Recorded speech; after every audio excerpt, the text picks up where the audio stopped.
Hello everyone, आप देख रहे हैं चैनल अमीन इन्फो।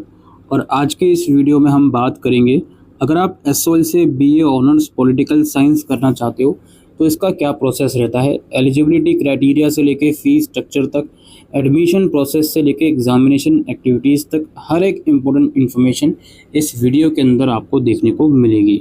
सबसे पहले कोर्स के ड्यूरेशन की बात कर लेते हैं।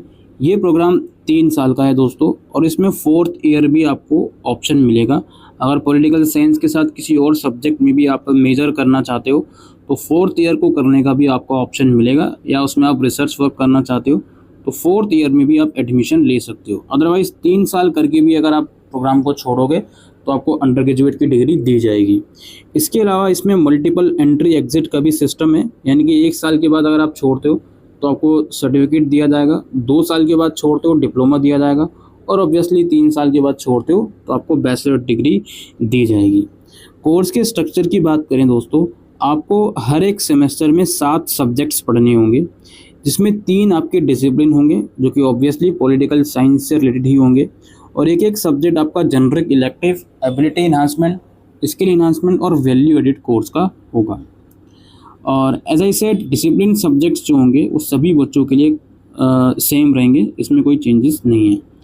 जनरिक इलेक्टिव आप अपनी मर्ज़ी से चूज़ कर सकते हो। जनरिक इलेक्टिव का मतलब ये होता है, जैसे आप पॉलिटिकल साइंस ऑनर्स कर रहे हो तो पॉलिटिकल साइंस के अलावा किसी दूसरे सब्जेक्ट को चूज़ करना, इंग्लिश, हिस्ट्री, इकोनॉमिक्स एटसेट्रा, वो आप अपने हिसाब से चूज़ कर सकते हो। ड्रॉप डाउन लिस्ट में जो ऑप्शन रहेंगे, स्किल इन्हांसमेंट और वैल्यू एडिड कोर्स में आप कोई भी सब्जेक्ट चूज़ कर सकते हो एज़ पर योर कंफर्ट, इसमें कोई भी रिस्ट्रिक्शन नहीं है।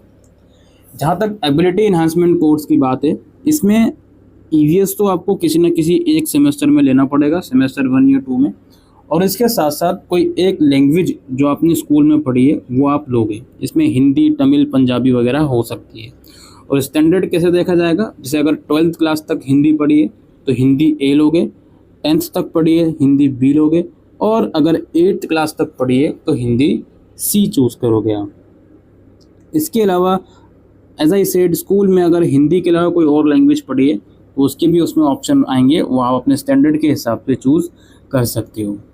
पॉलिटिकल साइंस ऑनर्स की एलिजिबिलिटी की बात करें, कोई भी स्ट्रीम आपने क्लास 12 में पास आउट करी है आप एलिजिबल हो, और 45% एग्रीगेट मार्क्स क्लास 12 में होने चाहिए।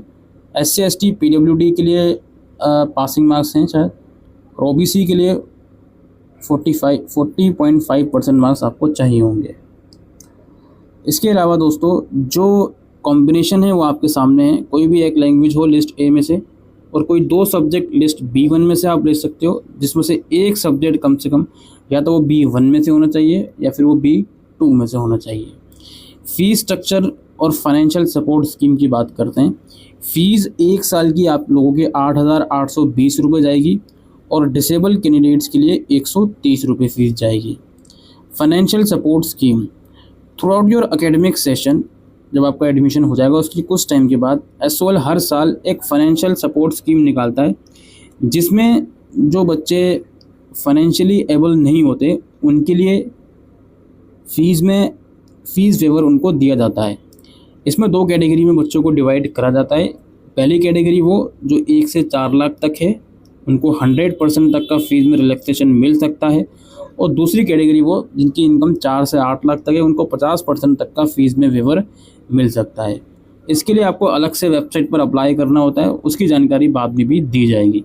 इसमें आपको इनकम सर्टिफिकेट और मार्कशीट, करंट फ़ी रिसिप्ट और बैंक की डिटेल्स वगैरह प्रोवाइड करनी होती है।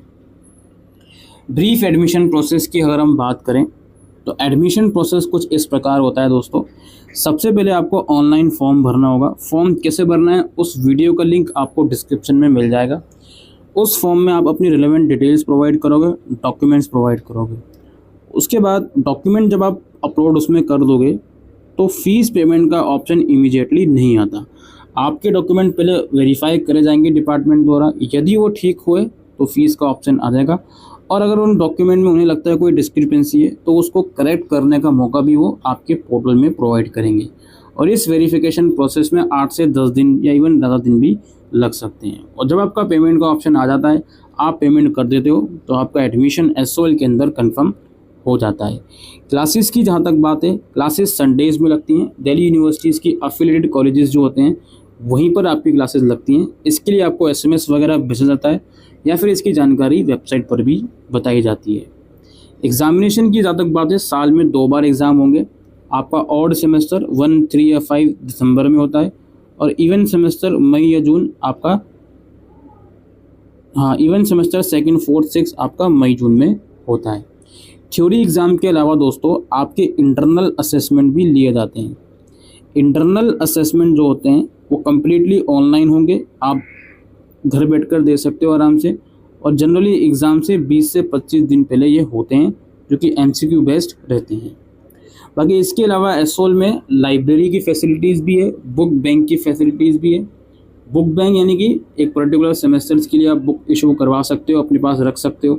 उसके लिए आपको एडमिशन के टाइम पर ही ऑप्शन देना होगा, उसके लिए शायद इनकम सर्टिफिकेट भी आपसे एडमिशन के टाइम पर ही मांगा जाए। और चूँकि आपने एडमिशन दोस्तों एसओल में लिया है, तो किसी भी चीज़ से कोई भी ज़्यादा एक्सपेक्टेशन मत लगाना कि आपको ये मिल जाएगा वो मिल जाएगा। पढ़ाई आपको खुद से ही करनी है। ऑलराइट, बाकी यही इन्फॉर्मेशन दोस्तों BA ऑनर्स पॉलिटिकल साइंस एसओल के रिलेटेड में देने आया था इस वीडियो में। आई होप ये वीडियो आपको यूज़फुल लगी हो, तो वीडियो को शेयर कीजिएगा। Thank you.